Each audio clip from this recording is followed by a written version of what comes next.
Welcome to everybody. What do you see here is the actual 1, 2, 3, 4, 5, 9th week lecture of the drive techniques lessons. And last weeks we were talking about the electric drives. We were talking about batteries. We were talking about battery charging. We were talking about fuel cells. We were talking about a bit of electric engines. Namely, we were discussing the continuous current electric engines. And the topic for today is the alternative current electric engine. The types and the working principle. Again, I will not making vectors and complicated equations. I will try to explain the core of the idea, and then some applications and what we have to consider when we want to apply such motors in our vehicles. Okay, so let's start with the topic.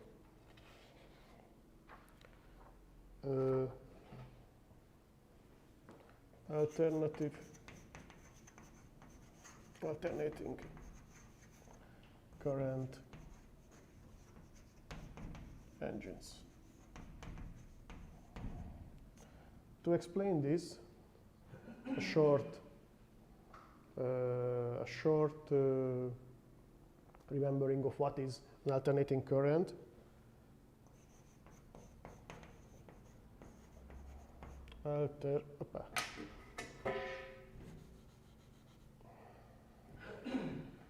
Alternating current,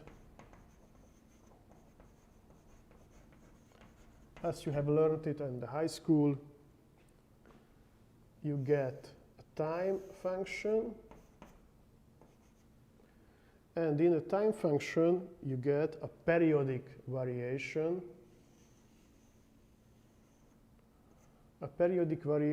of the current I and of the tension U, and both are periodic of a period T.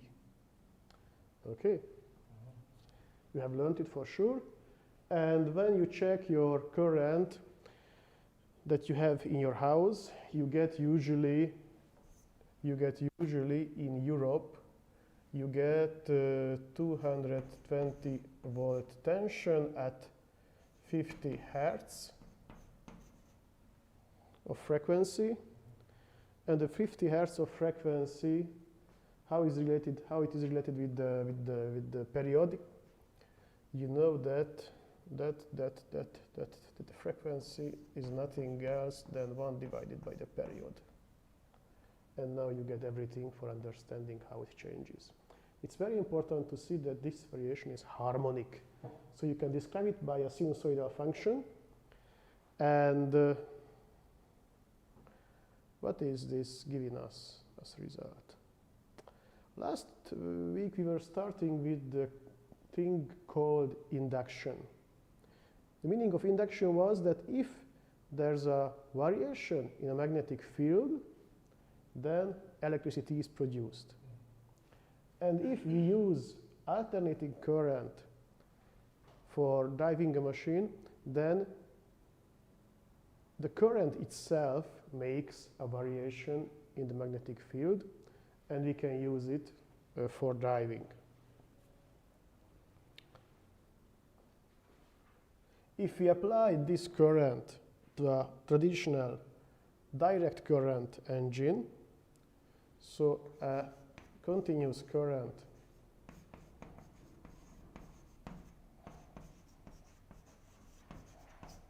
electric engine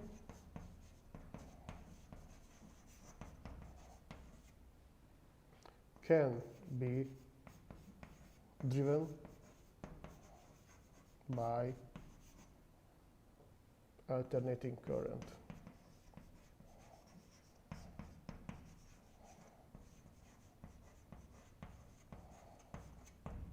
Without problem, because both in the stator and in the rotor, usually the orientation of the current changes in the same time, if it's a serial excitation thing. So the position of the magnetic fields relative to each other is not changing. And usually this thing we apply quite often, because the advantage is that we get high power in small volume.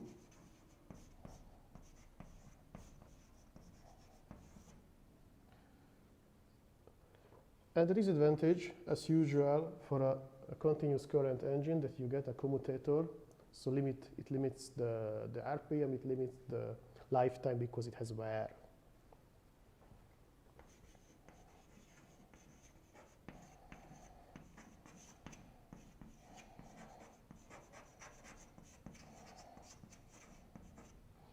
Anyway, in the small hand tools, like drilling machines or what is the English word for that? For wall breaking, hitting machines, you get this kind of electric engine, just because it's relatively lightweight and it gives large power for these purposes. You get machines of Makita, Hilti, Milwaukee Tool, it depends, and lots of other marks.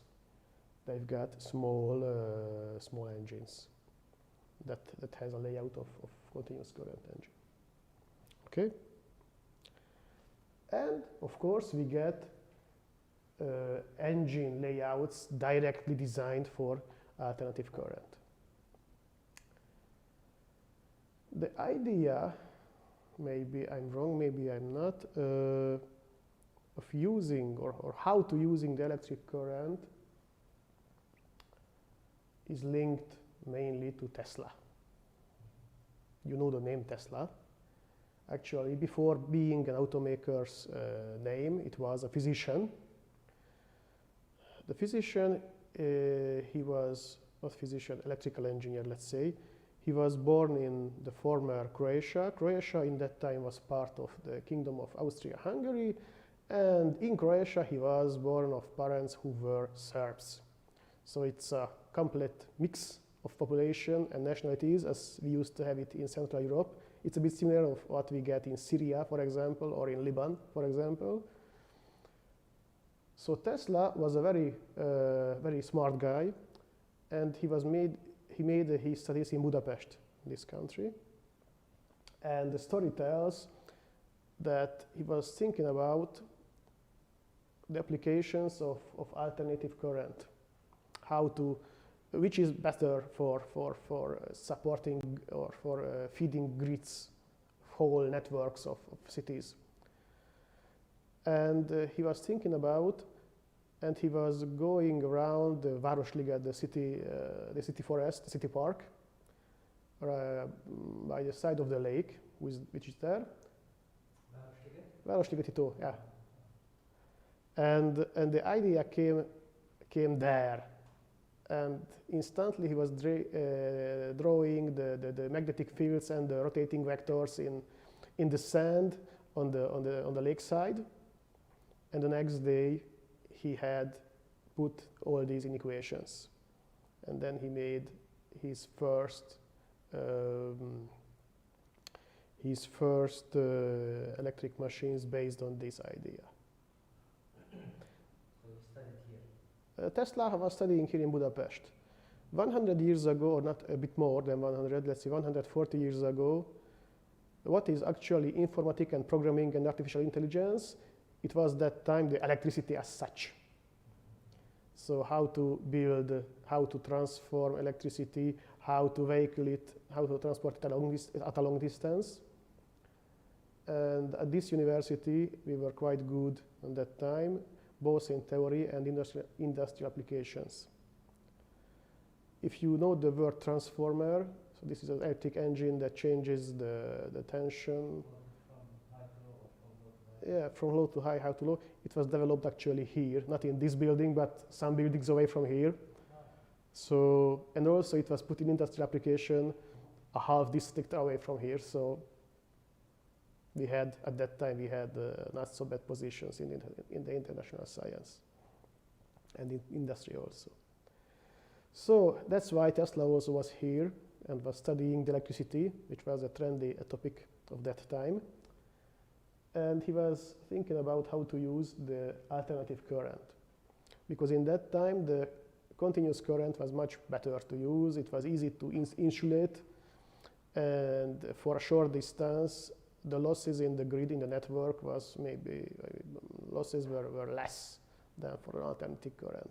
If you get a constant tension, you don't have induction continuously in the system, so you have no opposite currents, and you have much less loss. But you had problems of distance. Because longer is the wire, higher is its resistance, and you had to apply a high tension for allowing to have enough tension at large distance of the electricity production. So the idea of Tesla was to use alternative current instead of continuous current, because though at short distances it has a lot of disadvantages, but it allows the transport of the electrical energy at large distances.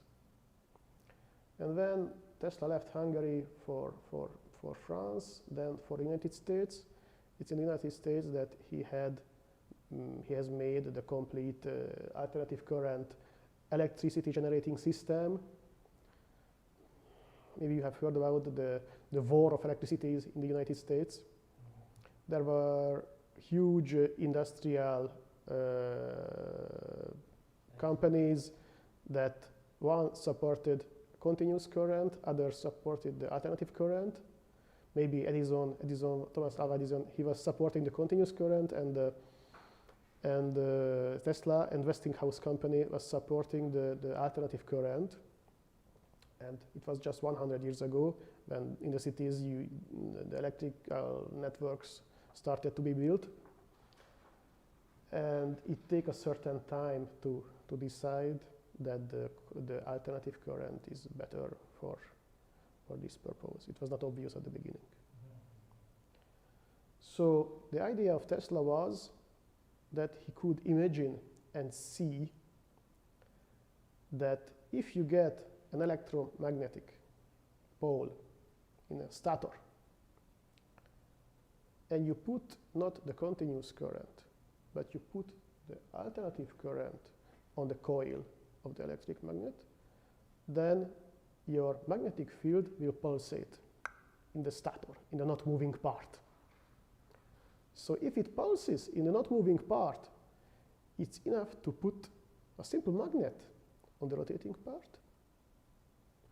And the pulsation of the stator itself will push away the magnet that can rotate. So the basic difference between a continuous current motor and an alternative current motor is that in the continuous current motor you get a constant magnetic field, and you've got to put a series of wire loops in the magnetic field to rotate, so that you had always one loop wire that is perpendicular to the magnetic field and wants to rotate. This is the principle of the continuous current. While here, for the alternative current, you get the same winding, same wire on the stator, the same electromagnetic layout, but because of the variation of the current inside the coil, your magnetic field is varying in the stator. And you put just a simple magnet as a rotor, and it will turn.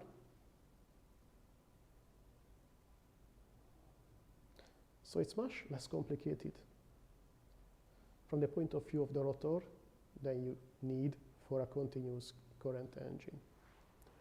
The problem was that you get a law, a very strict law here. So the engines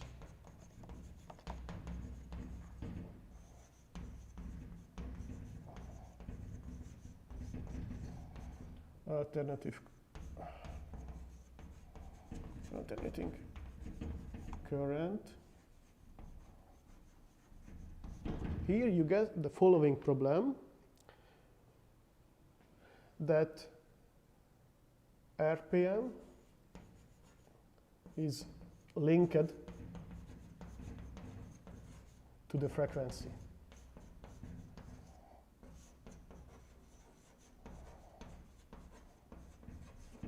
This is a basic difference between continuous current and alternative current engines.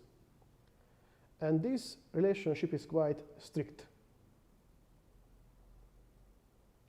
So while for a continuous current, you change the intensity of the current by simple resistances, and you get instantly a variation of the RPM of the motor, here you drive everything with the frequency.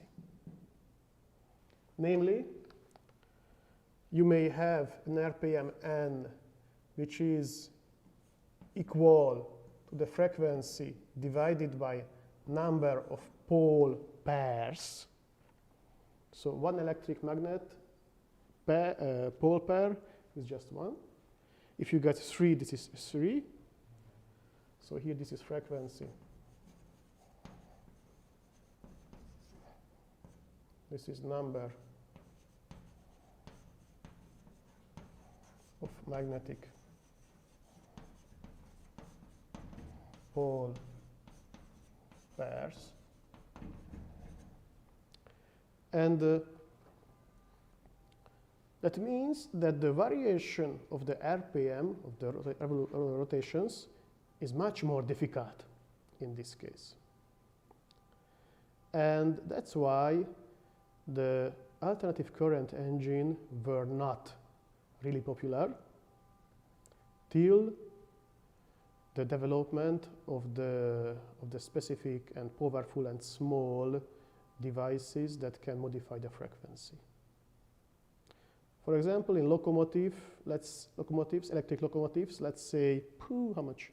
70 years ago, you had 3 large machines. Namely, in the network, you had alternative current. Then you had an alternative current engine that was turning.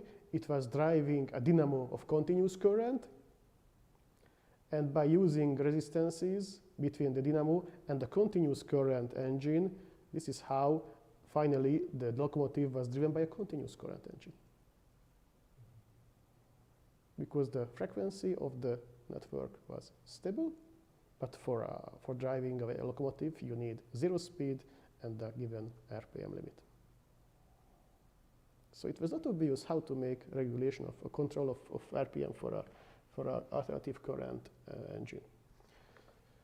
So we have 2 kinds of motor, or main type of 2 kinds of motor. The first kind is what we call N, the RPM equals exactly F by P. This is what we call a synchronous motor.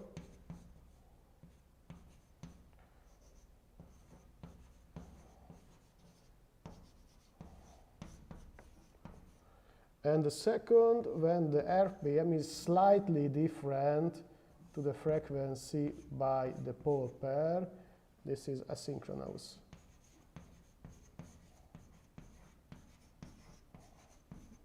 motor.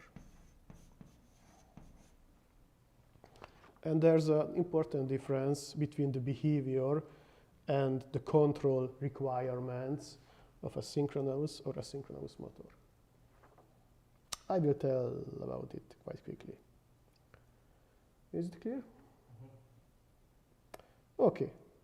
Now let's see how it works. I will show you some types of typical motors, synchronous and asynchronous. Again, I will not show the equations. I leave it for the electrical engineers. They are much better than me in this domain. I will just explain the property of the basic properties that are required to understand how to use these kind of motors. Now, okay, let's start.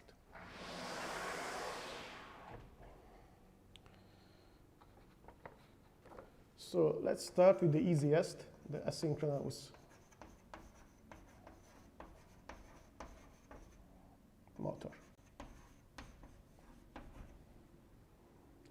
Asynchronous motor. So here I will not talk too much about the stator of the stable part of the engine, as it's more or less the same that we have seen at the direct current engines.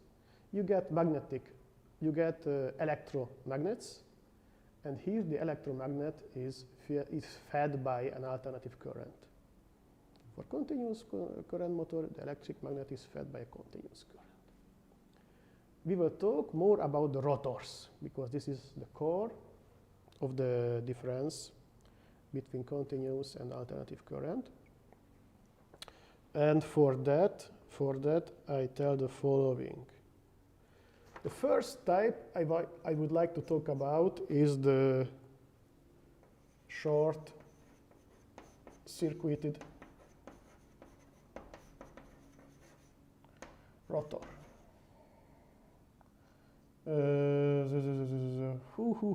What is the English name for that? Short circuit the rotor.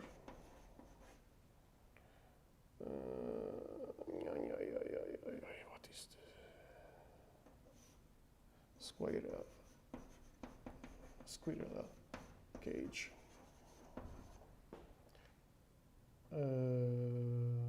Rotor. Do you know what is a squirrel cage? Or hamster wheel? Yes. Hamster wheel. You get the hamster, and it's a round, large wheel relative to the hamster, and the hamster makes the stairs up, but it keeps the same position, and the wheel is turning. Now this is the meaning. This is exactly how it looks like.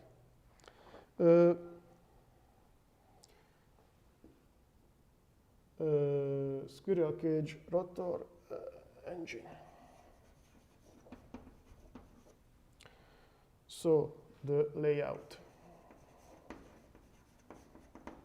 is the following. The stator,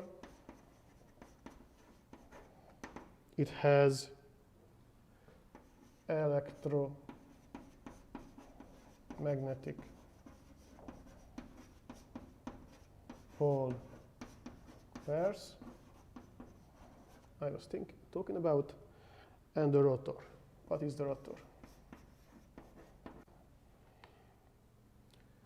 It's a cage made from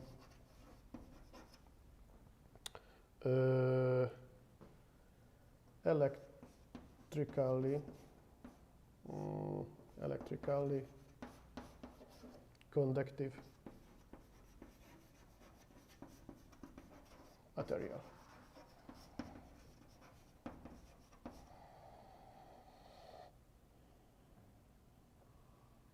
So it's a cage as such. It's like a hamster wheel. It's not a closed thing. So to have a very simple sketch, you get one side, a second side, and you get bars like a hamster wheel.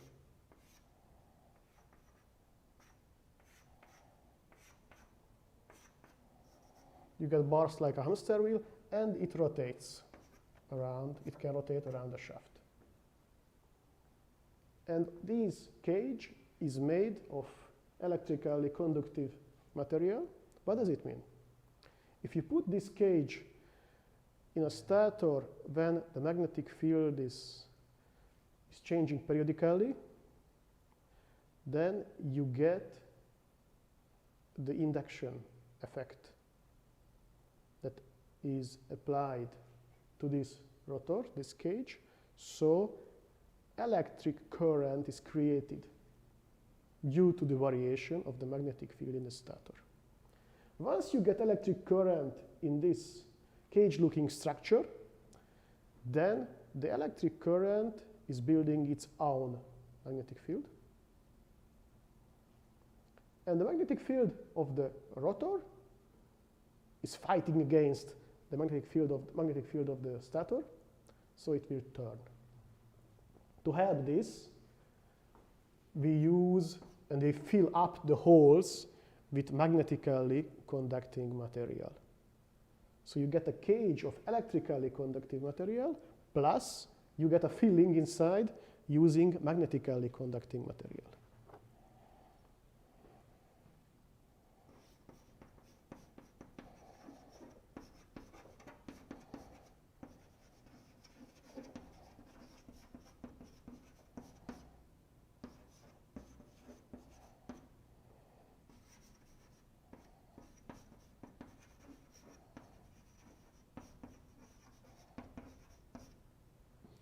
Magnetically conducting material can be, for example, a soft, simple steel sheet.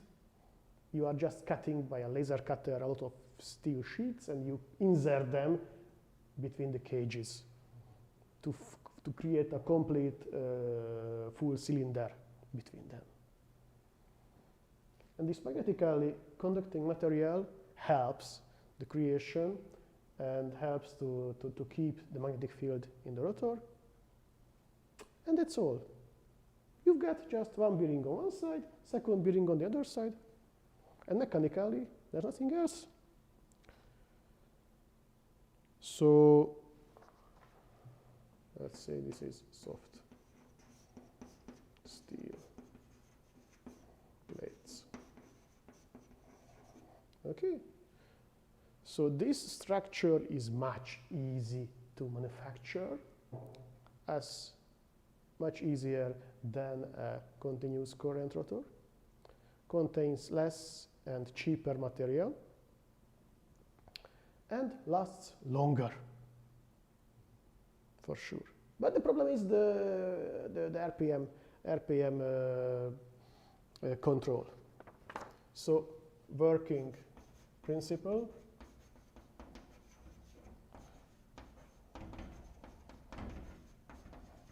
It's really easy. Magnetic field changes in the stator.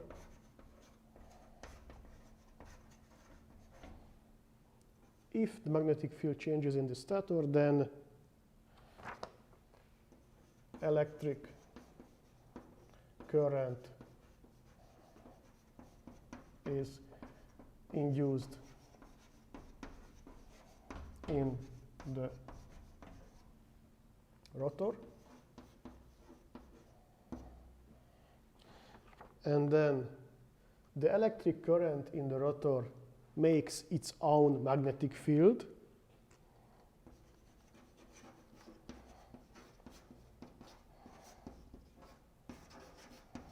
is building up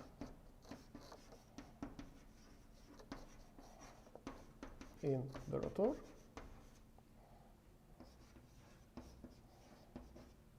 and then the two electric fields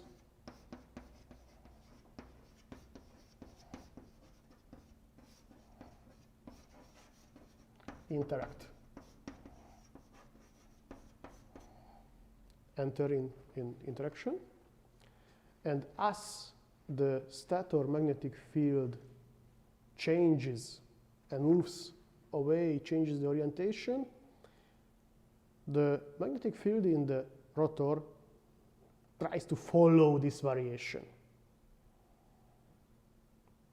And as the magnetic field in the stator is changing continuously, then the following is also continuously. And that's why the rotor is turning, rotating. So variation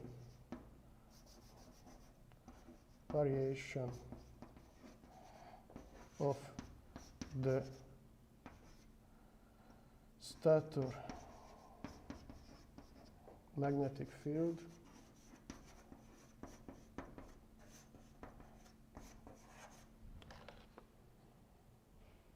drives the variation of the rotor.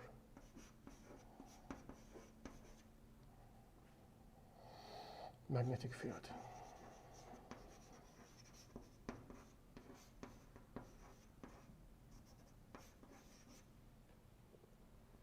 So it's a really tricky thing. There's a saying that it's easy to make an expensive and complicated thing. What is difficult is to make cheap and simple things that work. And this thing is a cheap and simple thing. And our ancestors, let's say 100 years ago, they made an effort to find out how this thing can work. So these things you can make at home, in fact, if you are a bit lucky and you've got simple tools to create a squirrel cage or a rotor.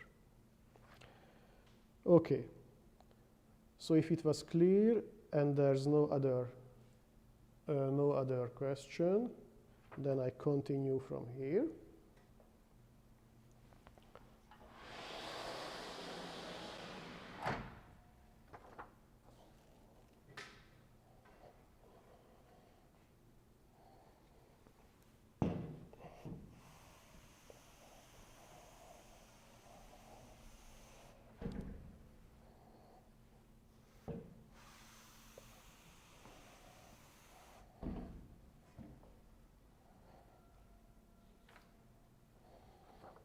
The advantage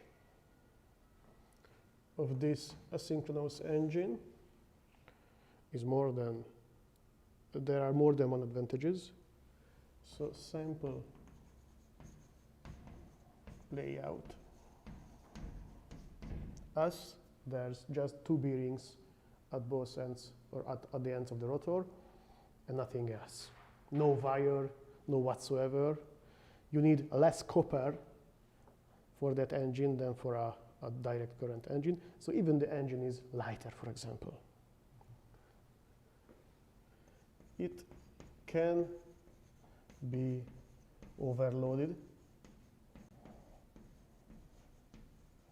as you get just magnetic contact between rotor and stator. Good efficiency.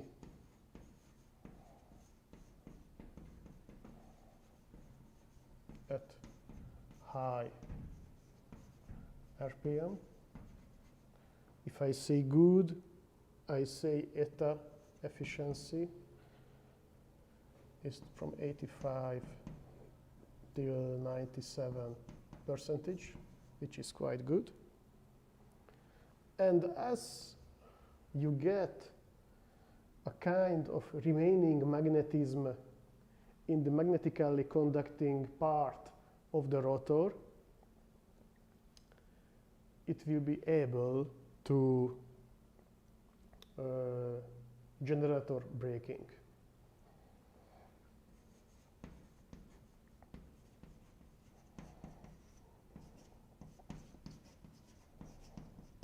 Braking possible. That means once you switch off the current from the stator and you want to brake the machine, you get a kind of remaining magnetism in the magnetically conducting part of the rotor, and this remaining magnetism can induce a bit your stator and can make current in the stator. So you can extract current from the machine. Not so much, but still it's possible. It's a limited possibility. Obviously, if you consume a bit of energy, but it's a possibility for this engine. The disadvantage that medium efficiency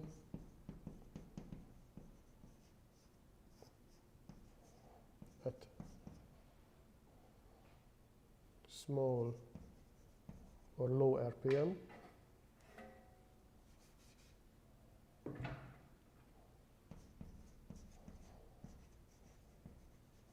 So at starting, for example, and here the eta efficiency is lower than 70%.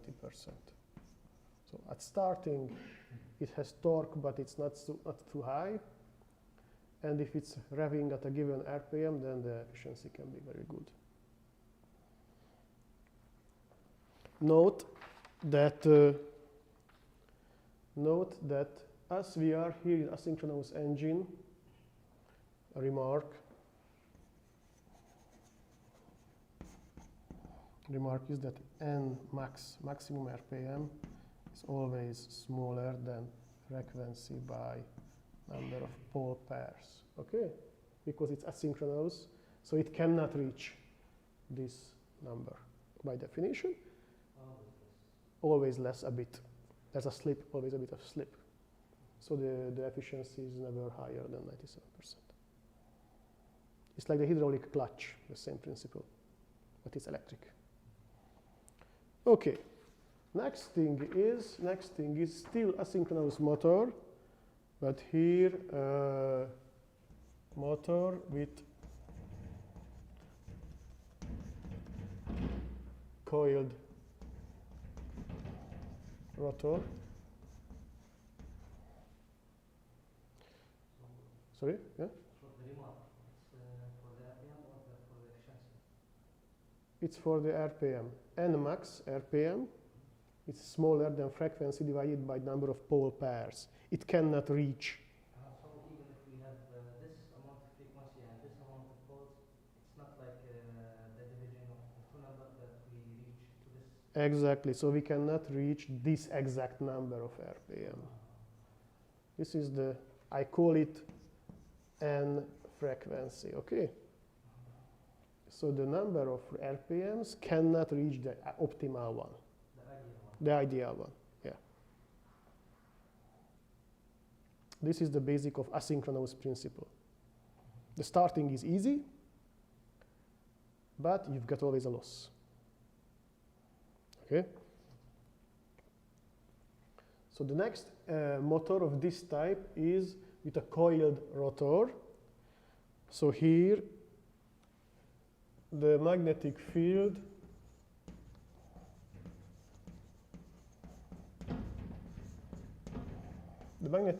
of the rotor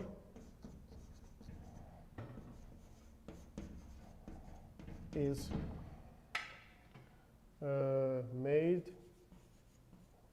created. It's better word. Is created by electromagnets.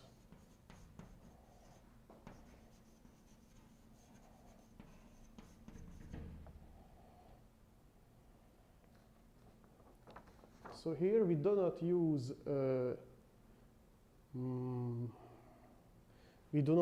a squirrel cage in the rotor, but we use a traditional wire loops.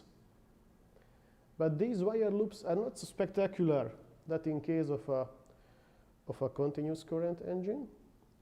Instead, we have just the necessary number of wire loops to make a magnet. This is the synchronous, or no? No. No. For the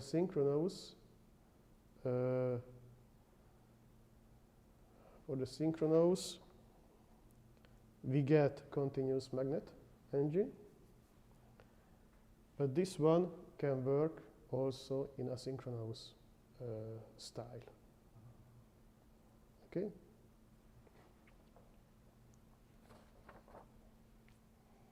In asynchronous case, we get a stronger starting torque. Why? That's because when the rotor is standing and it has not rotating, even there we get a strong magnetic field due to the external feed of the electricity. While for a squirrel cage engine, we have to wait for the starting of the rotation to have a stronger torque. at starting. Okay. No. Here, the advantage is like lower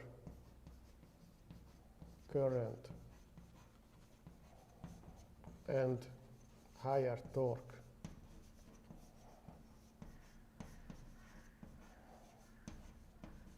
At starting,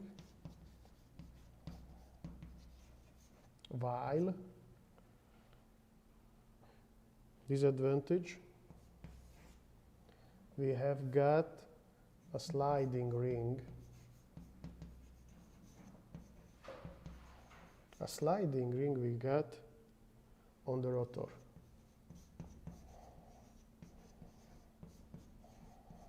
What is a sliding ring? A sliding ring is, as the name says, a ring made of copper that has a smooth external surface. And on that smooth external surface, we get a carbon brush again that is in contact with. And this ring turns with the rotor, and the carbon brush is sliding on it. The basic difference between the commutator and the sliding ring is that the sliding ring is has a continuous layer. I will maybe note it by blue. It has a continuous layer of copper, so there are no jumps, no insulating gaps between the thing. So it's just a continuous layer of copper.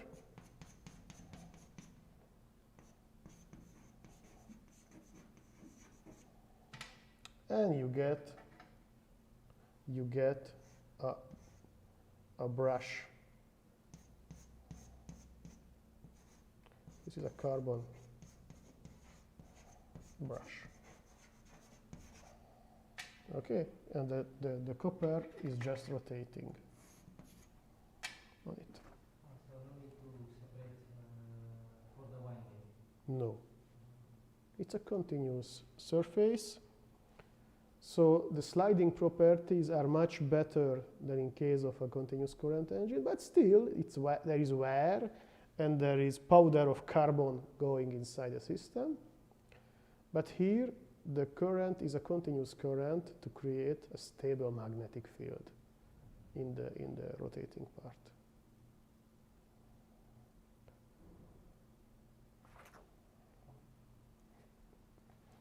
So here we get, as we get a sliding ring, we get a friction,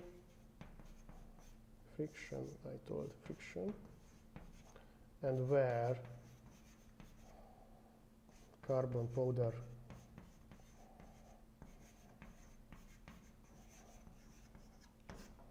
Inside the system, but as the carbon brush is sliding in a continuous surface, the lifetime is much better than in case of like a commutator and direct current engine.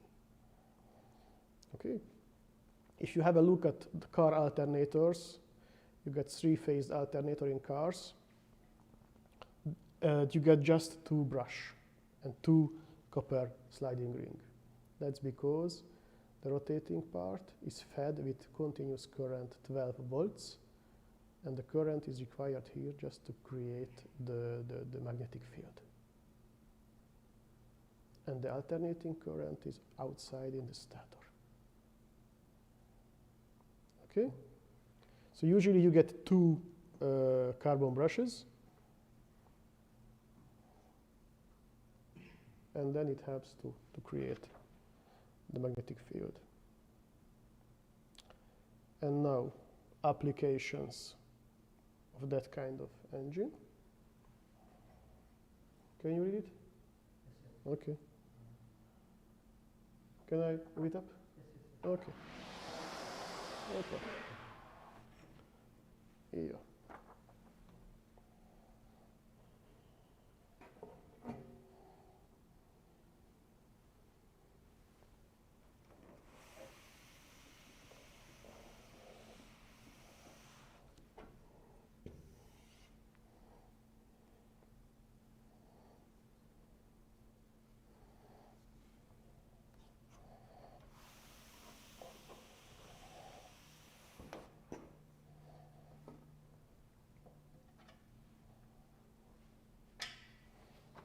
So,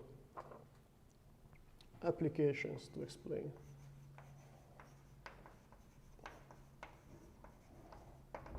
Where do we use such engines?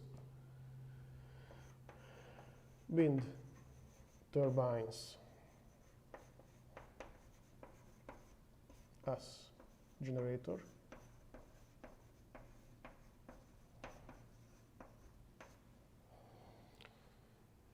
In cranes, you know, in a crane, when you got to lift a heavy thing, you need to have a strong starting torque. And also in cars. Namely, Tesla Model S, so the first one, or not the first one, it was the Tesla Roadster, but in the second one. And also in larger cars, like Audi, e-tron, and Mercedes, EQC. Okay.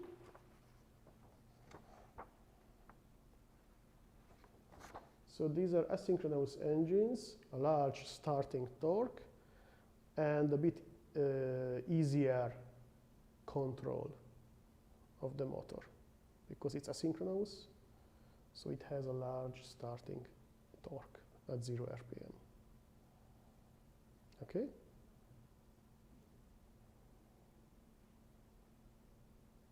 Can we continue? Can we continue? Okay. And now comes the second case, the synchronous engines. Synchronous engines. So here, the N RPM equals frequency by number of pole pairs. There's strict equality. Strict equality, so the electric motor, electric engine, cannot work at other RPMs. Only on this RPM. So if you want to change it, you've got to change either the number of pole pairs or the frequency. And it was in the last 20 years that we have frequency converters, small and powerful enough to put in passenger cars. Previously we had larger for locomotives, but the passenger car has got much smaller sizes.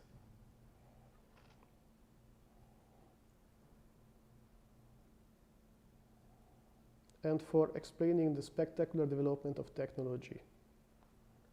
The first large-scale hybrid car, the Toyota Prius from 1997, so it's 24 years before now.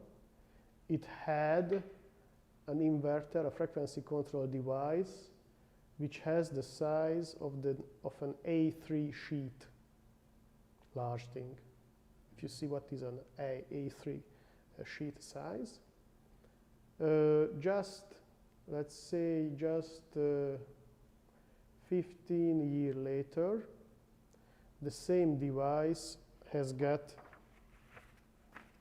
that size, half of an A4 for the basic layout, if you look at it. So this was to showing you how spectacular is the development in this domain. So not in the engine domain, but in the control and power electronics domain. Okay, so synchronous engines.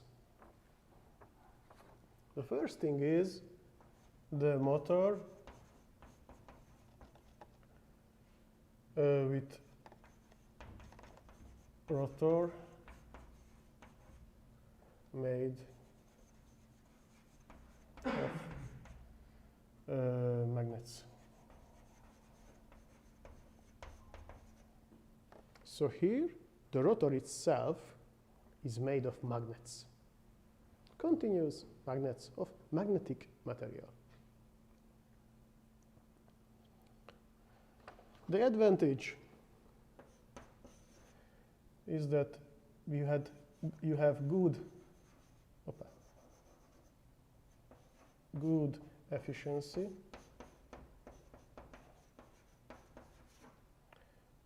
I say its eta is in the order of or even higher than 94%. That's because, again, the rotor is not consuming energy. It's not consuming electrical energy. You've got to use electricity only for the stator. And also,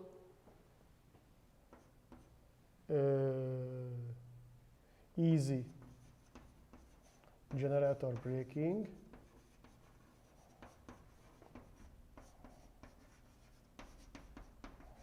You get the magnets in the rotor, you switch off the electricity feed on the stator, but if your rotor keeps spinning, then it will induce electricity in your stator, and you use this for braking the system, braking the vehicle.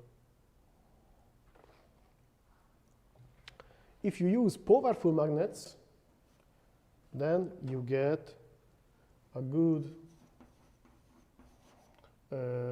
power to weight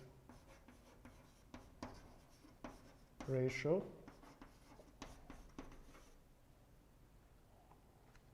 And because of the permanent magnets,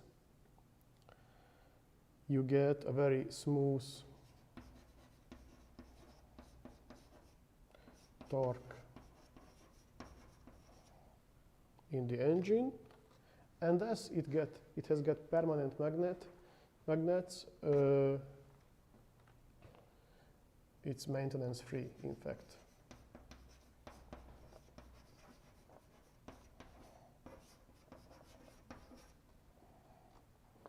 Again, like in the case of the squirrel cage asynchronous motor, here also the rotor doesn't require any maintenance.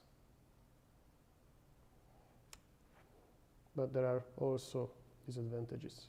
If you want to use permanent magnets that are strong, it's not obvious. So expensive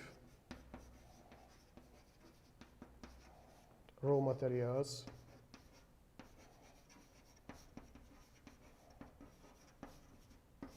for permanent magnets.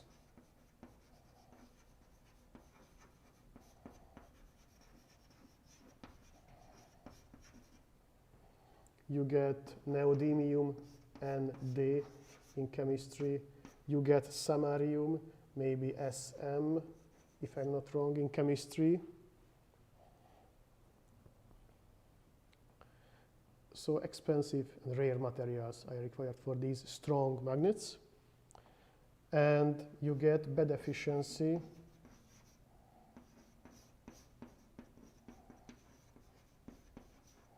at high RPM. So if the magnets are turning quickly, the efficiency is going down. But for a vehicle, usually we need high power when starting. So the permanent magnets gives us high power at low currents, relatively low currents, let's see. So for the applications, we got a lot of applications.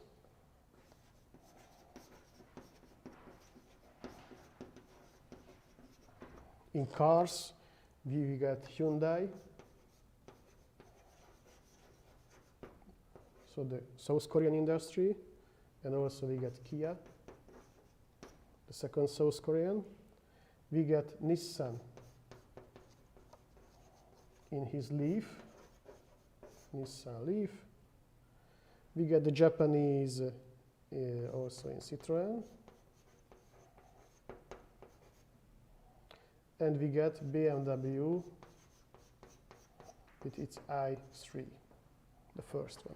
So this motor, the permanent magnet motor, was used in the first generation of electric cars.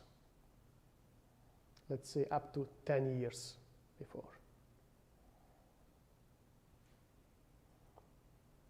Nissan Leaf was a big first in its third generation vehicle. Citroën, you get the triples, Citroën C0, Peugeot,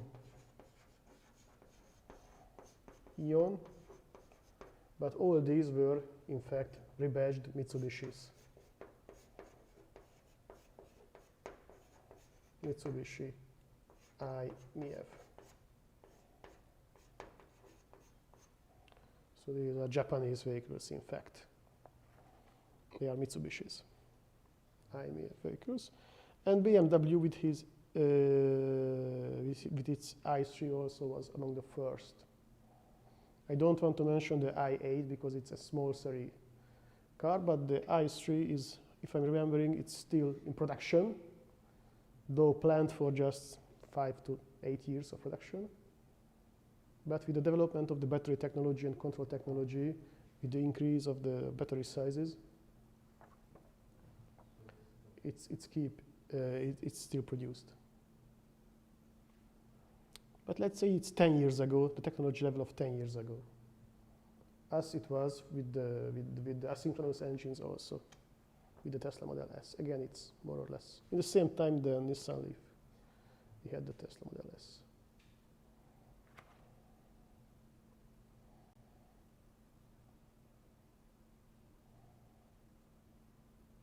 Okay. So let's jump to the next kind of synchronous engine.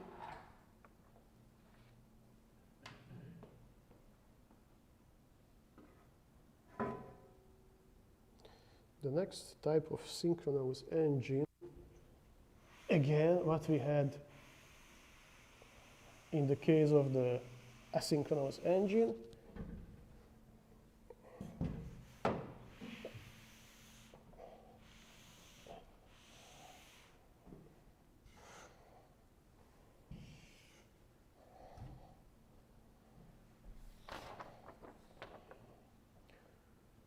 so here we get the synchronous motor with electromagnetic rotor.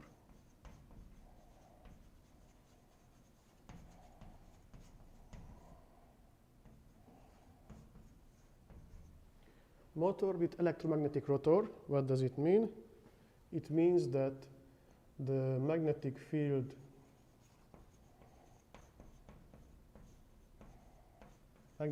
of the rotor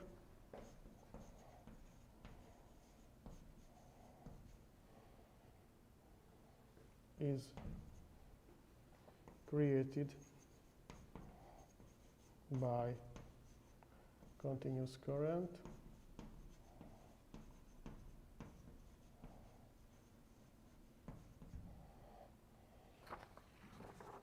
and the advantage is regarding to the permanent magnet motors is that the copper wire is still cheaper than the neodymium and samarium and other rare metals required for the good magnetic properties of a permanent magnet.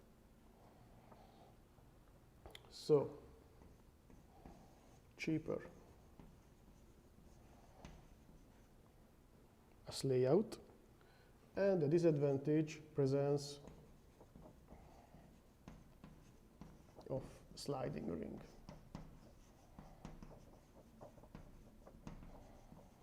And brush or brushes.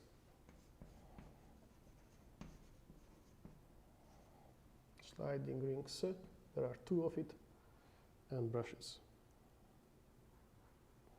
The applications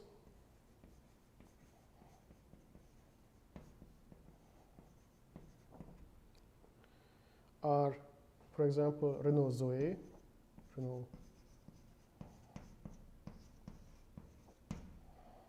and also the BMW iX3. So it's interesting to see.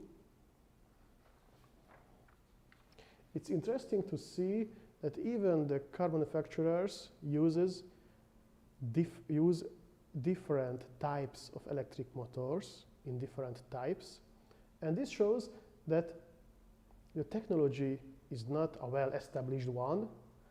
We are on the first steps of the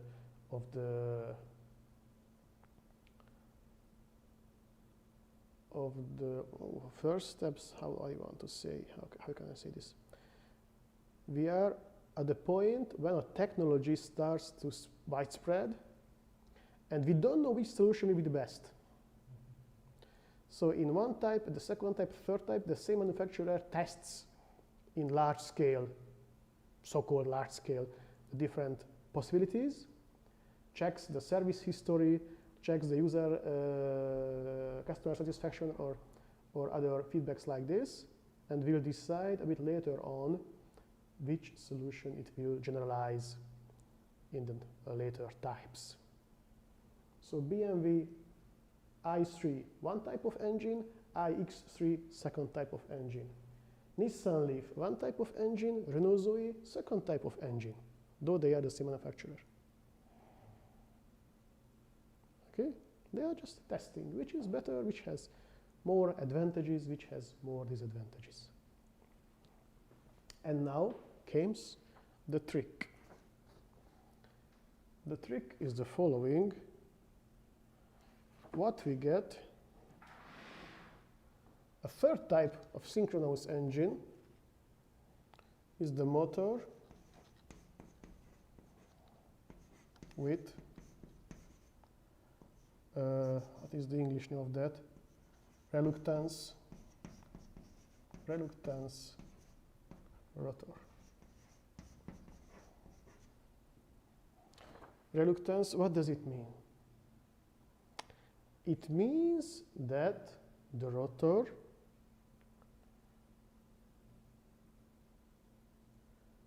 is more or less empty. You have no electrically conductive material inside, and you have no permanent magnets inside. But then, what's inside?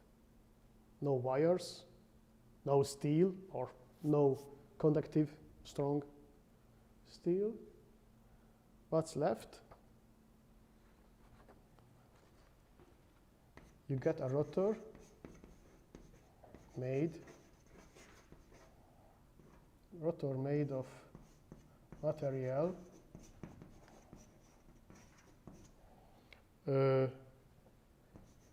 with good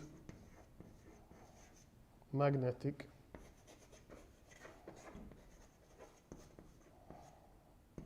conductivity.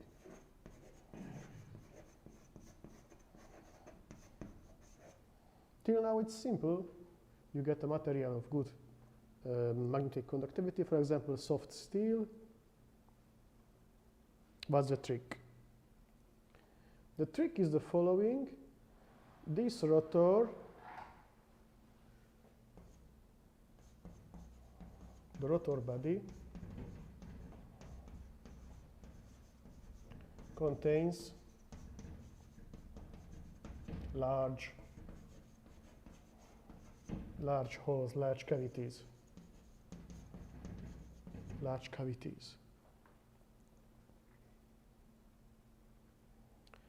And the air has much worse magnetic permeability, magnetic conductivity than the soft steel. So what you made is an uneven magnetic field distribution in the rotor. Because of the cavities.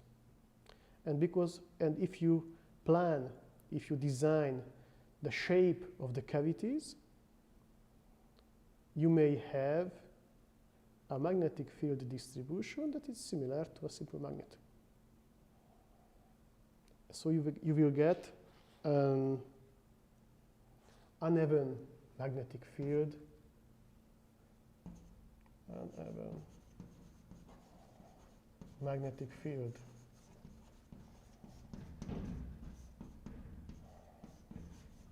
in the rotor.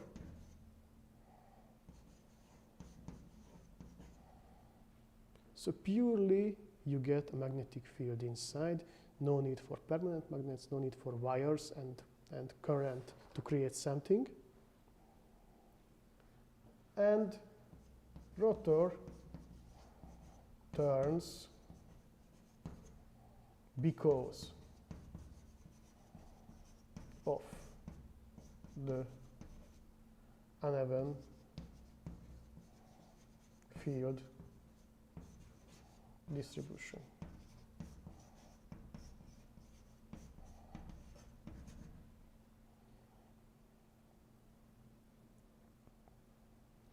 This is a very tricky thing. So the rotor can be cheap, really, really cheap.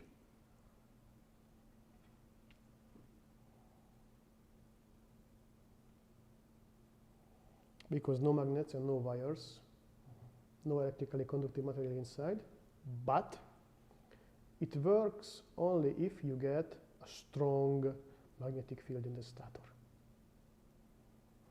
So advantage, disadvantage. Advantage for sure, simple and cheap rotor. You can even cast it from a simple material, which is a very cheap manufacturing process. Disadvantage, larger size, because you are working with pure magnetic forces, you need a larger dimension to get enough torque for starting or whatsoever. And also, you need a stronger current in the stator. So you need also a control circuit system that supports the stronger current. Okay.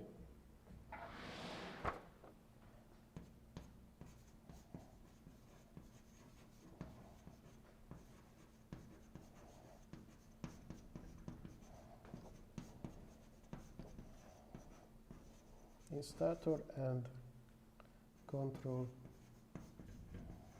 circuits. So again, you've got something for something. You've got a simple rotor, a cheaper one, but in exchange you need a larger, more powerful stator, more copper windings in the stator, and also a control circuit dimensioned for a stronger current. Note that we are talking with synchronous engines, so we have to change the frequency of the current for controlling the motor, and changing the frequency of a much more important current requires much stronger parts, transistors, coils, thyristors, condensers, and so on. To decrease the size and to decrease the current required, there's a hybrid layout that has been elaborated. Again, I've got to change my board.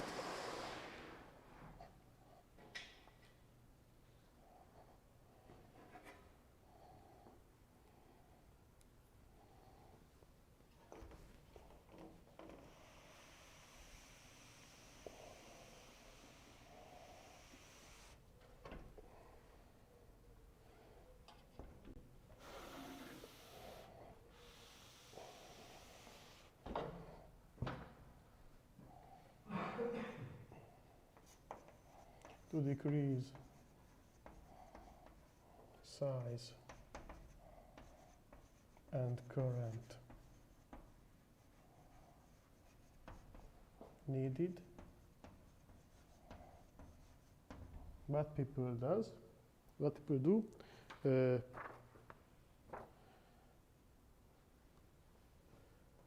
addition of small permanent magnets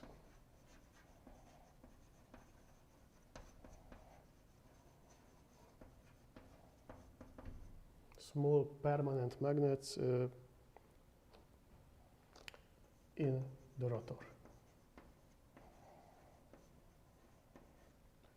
So instead of large permanent magnets that are composing the whole rotor, you've got a rotor composed of material that has good magnetic conductivity, plus at key positions you add small magnets. By this you made a hybrid rotor, hybrid of two systems, the reluctance system and of the permanent magnet system, but the overall cost is still smaller. And this is what we call the magnet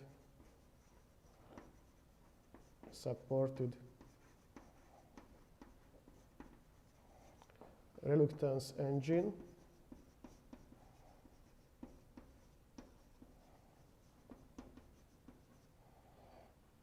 And this, we get it in application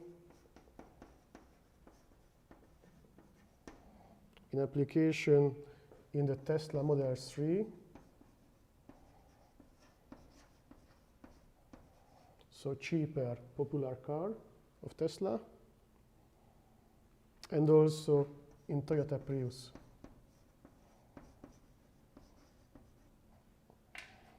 And also in the other hybrid Toyotas. Toyota Prius, last generations.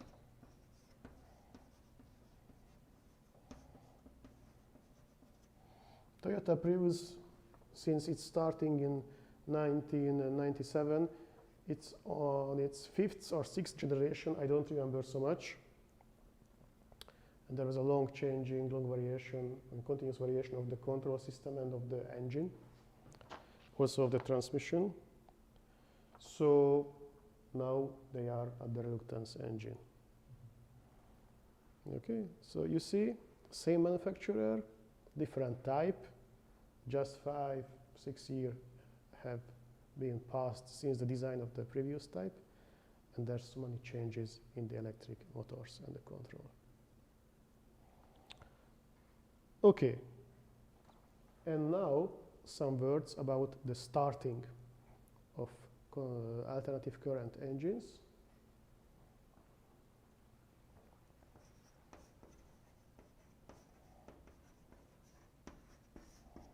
Starting of alternating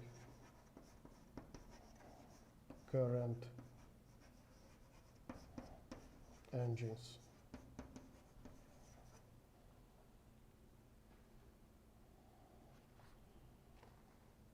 How you start an engine like that. Again, here there's a differentiation between the way of operation of the engine. If it's an asynchronous engine, asynchronous engine,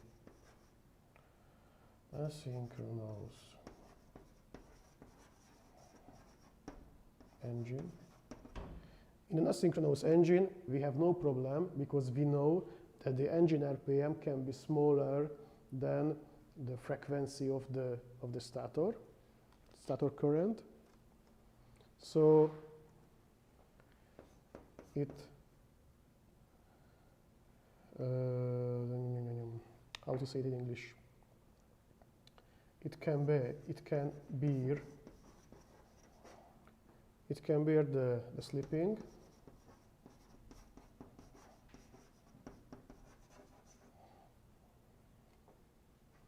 when n real is much smaller than frequency divided by number of pole pairs. So it's really easy. You switch on the current, and with a bit of luck, the engine will start to turn by itself. And with the increase of the RPM, and it will reach its optimal speed somehow. It's wide. It has wide application in vehicle drives. Again, a bit of history for the railways. The first alternative current railway drive was elaborated in Hungary. It has started 100 years ago at this university. And it was using a nice asynchronous engine with a diameter of maybe 2 meters. Taller than I am, so. But it was still working, and being an asynchronous engine, it could start. The train without problems. And it was driven by a 50 hertz alternative current at a tension of 1.5 kilovolts, maybe. So this university, we were among the first in the applications of the alternative current. The Germans in the tramways and the streetcars, they were using continuous current for the ease of regularity. But here, for the normal freight railway, we were developing the alternative current locomotives, both the motor and the control technology, 100 years ago. The name, just one name here. The guy was called Kondo. He was a professor here, Mr. Kondo. He was the father of the alternative current locomotives in the railway. So these locomotives were the first, and they appeared in the age of the steam locomotives. The steam locomotives. So steam locomotives existed in Europe till the Second World War, roughly. And the first alternative current locomotives appeared 20 years before the Second World War, together with the first diesel locomotives, but mainly the electrical were appearing quite earlier. Okay, so for the asynchronous engine, it's easy. We switch on the current, and it will start from 0 RPM till the required working RPM. What happens in the case of the synchronous engine?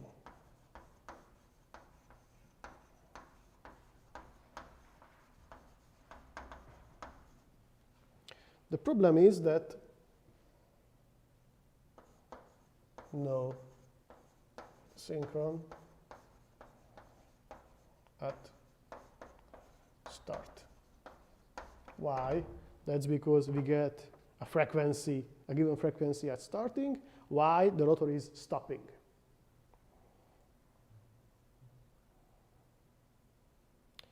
So what we can do, either we control the frequency variation down to 0 hertz or 1 hertz, or we say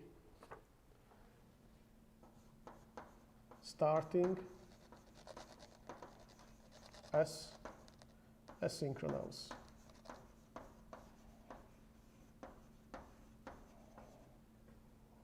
Engine. So the engine starts as a regular asynchronous engine. And for that, usually there is a secondary rotor part, which is an asynchronous rotor.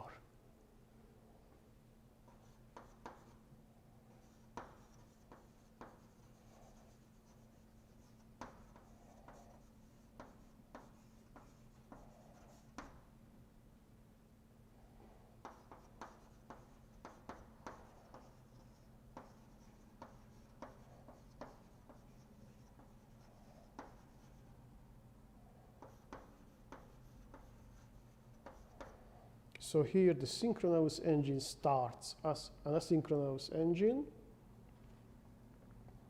with not full power, And once, usually we use a squirrel cage part of the rotor for that, to gear up, to increase the rotation of the synchronous engine. And then at n close to the frequency by number of pole pairs, the engine jumps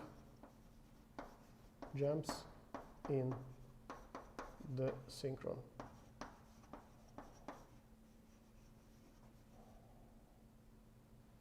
Okay? So it spins up as an asynchronous engine, and then ping, it spins up, it reaches the synchron behavior. If required by a change in the rotor electric feed, or by changing the feed of the stator windings, somehow we reach this state. Or we get a powerful frequency variator, and we can gear up with the frequency so that it keeps to be close in synchronization. It's up to us how it's realized. Okay? Is it clear? And why we use more asynchronous engine than synchronous engines? It's given here in the torque characteristics.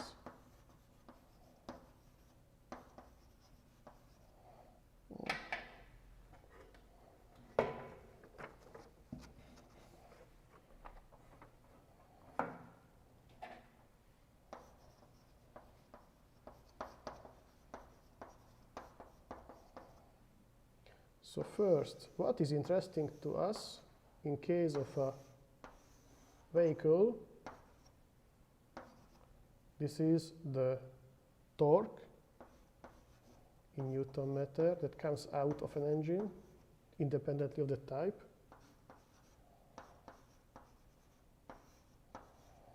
Versus the RPM. N being RPM, rotation by minute.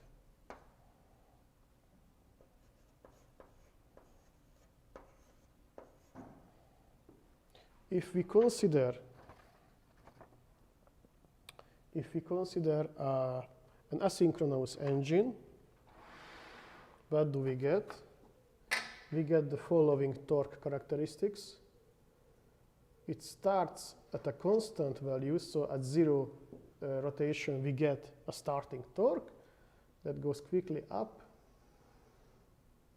and has a slope till reaching the zero value. And then how we can handle this? We have here a maximum torque. Here we get M nominal torque, and usually M max is equal to 2 times M nominal. Okay, so we can overload the asynchronous engine. The maximum is roughly twice the nominal torque. And note also that here you get the N max, maximum RPM of the asynchronous engine. And here, this N max is always smaller than the frequency divided by pole pairs that happens at zero torque. Okay, so this is what we call asynchronous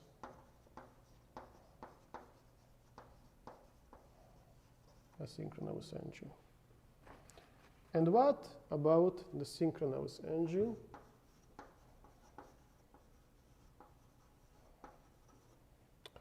If we use the same frequency, the torque curve is nothing else than a point.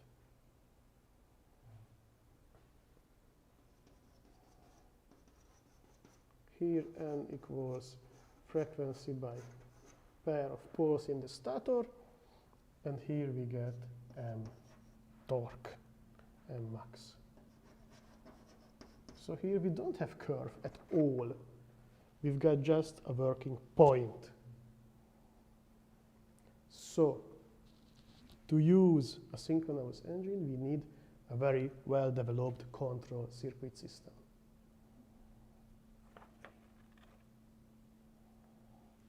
So here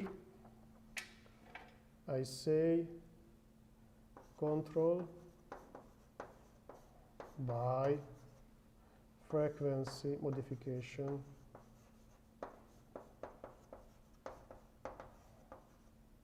only.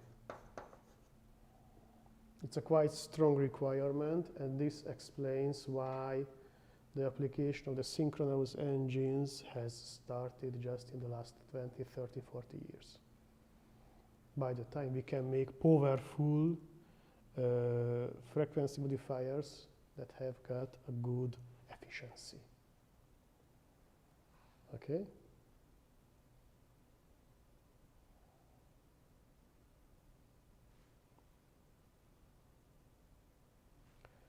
And to explain how it looks, for example, in the case of the asynchronous engine, what happens with the frequency variation. Just a short picture. Somewhere. I'm making a small place for a sketch.